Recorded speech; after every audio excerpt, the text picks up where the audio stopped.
akhirnya setelah Bang Jasa sama Kak Yuli menikah, mulai sering ketemu karena aku juga sudah lulus kembali ke Jakarta, kerja di Jakarta sekitar 1,5 tahun. Eca lahir, mulai di situ lebih mengenal dengan Bang Jasa ini.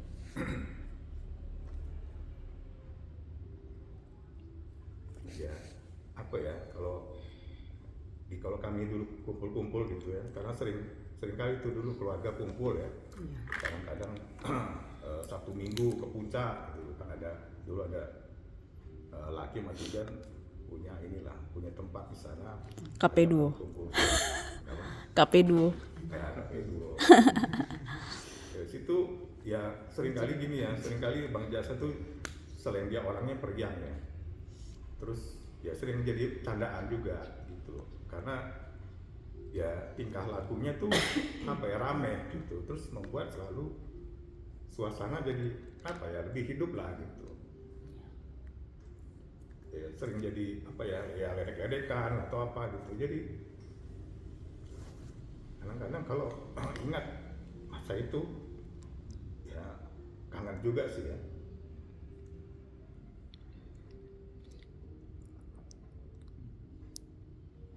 Jadi memang, dan kalau Bang Jasa itu kalau misalnya diledek-ledekin gitu, ya ikut ketawa juga gitu. Nggak pernah merasa apa ya, lihat di hati sama dia gitu. Malah merasa bagi dia, wah biar semua juga jadi gembira, lebih senang, lebih hidup. Nah itu bagi dia nggak masalah gitu.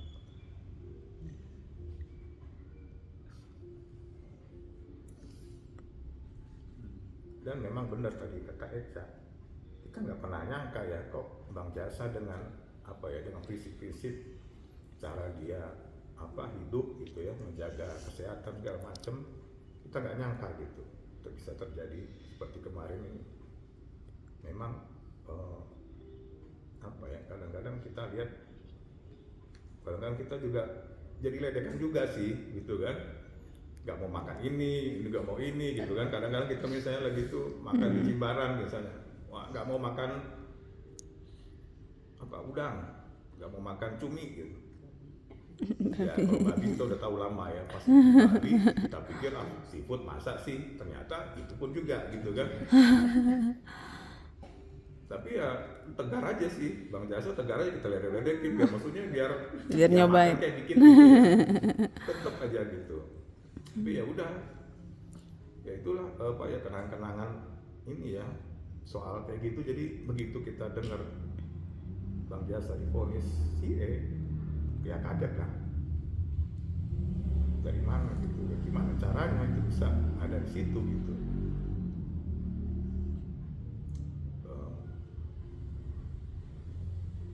Yang aku pernah ingat juga waktu mau operasi itu di Jakarta.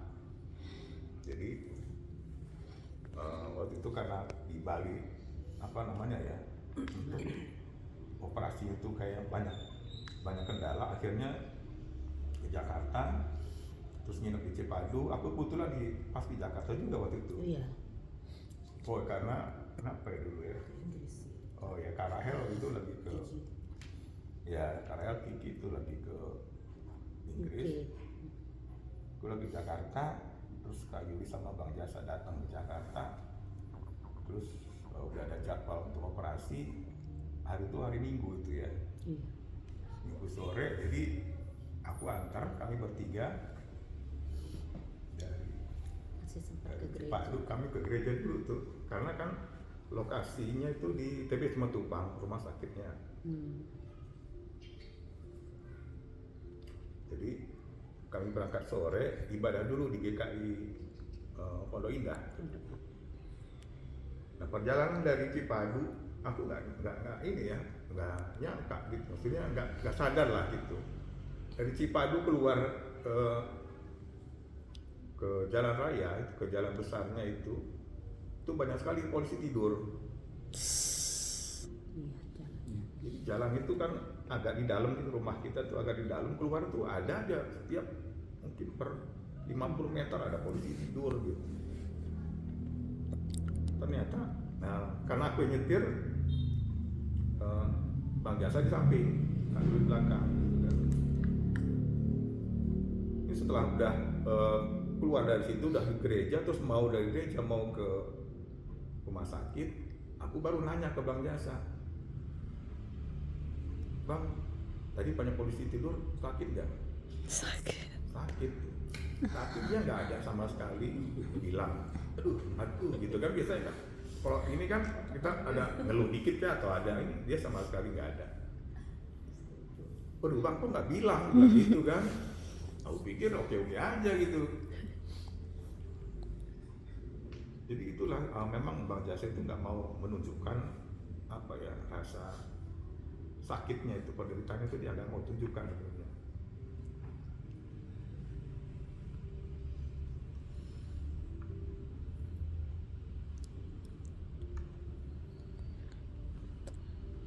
Dan ya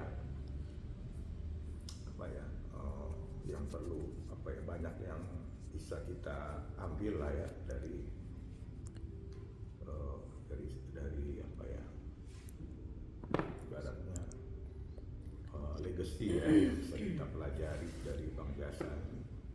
Ya kadang-kadang kita kesel juga sih, kadang-kadang aku kesel ya, satu sisi kita salut ya, kayak aku tadi bilang, ini Bang Jasa nih gak mau nunjukin, tapi kadang-kadang satu sisi kita kesel, Bang kok nggak bilang gitu, maksudnya kok nggak diekspresikan sih gitu, supaya kita tahu, atau apa ya, kita jangan sampai kebablasan juga gitu kan, nggak terlalu apa namanya ya,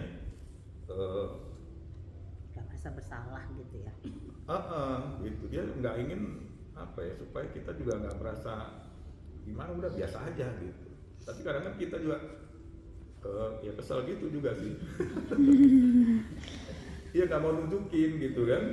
Pas misalnya habis apa ya, apa dulu udah beberapa kali misalnya kemo, pas lagi di sini aku datang sini, wah sibuk, wah gini lagi, padahal kita tahu dia sakit padahal gitu kan. Karena satu sisi kita kesal juga gitu, udah Bang biarin aja gitu kan, kita tahu kok gitu kan, nggak perlu gimana gitu kan. Ya cuman kayak gitulah ya, satu sisi ya kita ini juga sih. Cuman ya memang itulah, kita karena udah tahu gayanya dari dulu begitu ya, selalu apa ya, sibuk untuk supaya semua baik semuanya, well prepare gitu kan. Jadi dia apa ya, berarti ya berusaha supaya semuanya berjalan dengan bagus lah gitu. Terus sampai ya sebelum nyepi kan kita kumpul di sini, sempat juga kita apa namanya video call ya sama rumah sakit di Penang ya.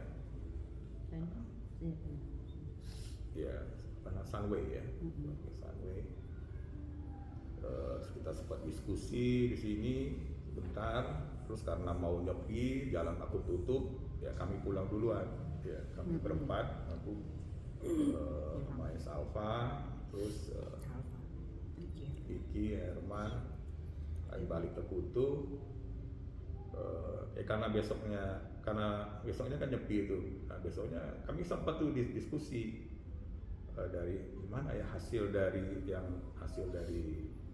konsul dengan telekonsul dengan dokter dari Sunway itu, apa ya pilihan-pilihan lainnya, apa opsi-opsi yang bisa kita lakukan nih gitu. Mumpung ini lagi nyepi, nah besok kita bisa punya bahan nih untuk didiskusikan lagi. Itu sampai mungkin ambil kertas gitu kan, ada skema nah, gini ya, skema A, skema B, skema C, skema D gitu. Udah bikin tuh, kalau ini apa namanya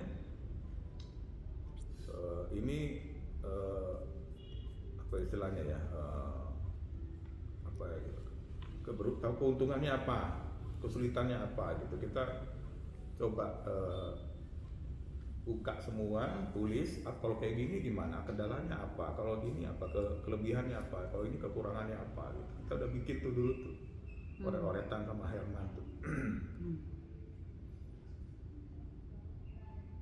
Cuman ya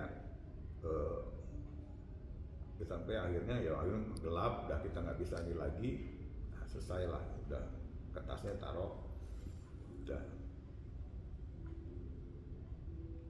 Ya besoknya besoknya kan Kiki Herman cepat berangkat dari Kutu ke sini. Terus ya nggak lama kita dapat kabar dari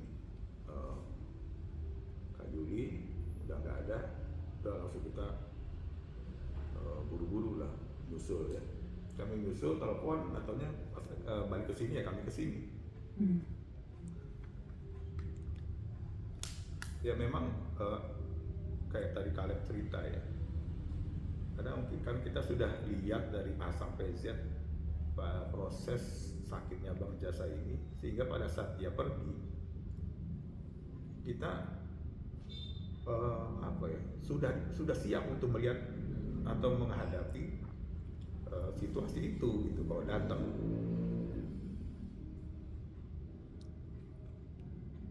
Jadi kami nyampe sini pun udah apa yang mesti kita siapkan gitu. Apa yang mesti kita kerjakan supaya kita berangkatkan Bang Jasa ini dengan hormat.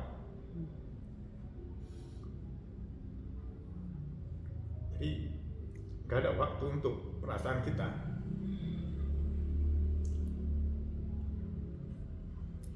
Bagaimana Bang Jasa ini berangkat dengan sehormat-hormatnya.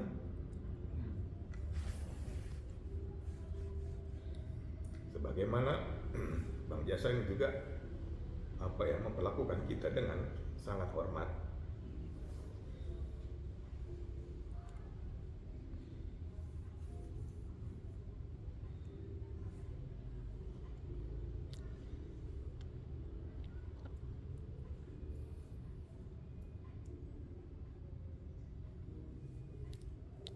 Ya kita bisa melihat lah ya bagaimana pada saat di rumah duka, bagaimana Bang Jasa begitu dikasih oleh semua orang yang pernah bertemu dengan Bang Jasa ya. Dan ya semuanya itulah buahnya ya. Nah, itu yang mesti kita ikuti, kita pelajari, kita contoh, dan ya buat Eca, buat Caleb, buat Kak Juli ya luar biasa ya aku melihatnya. Caleb juga luar biasa, Eca juga luar biasa.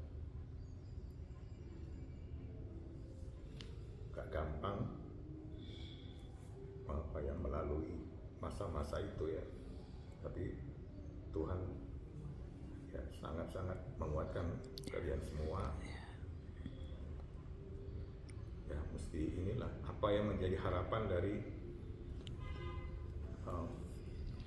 Eca kepada Caleb dan Eca. Itulah yang mesti kalian perjuangkan. Kak Yuli juga semangat terus.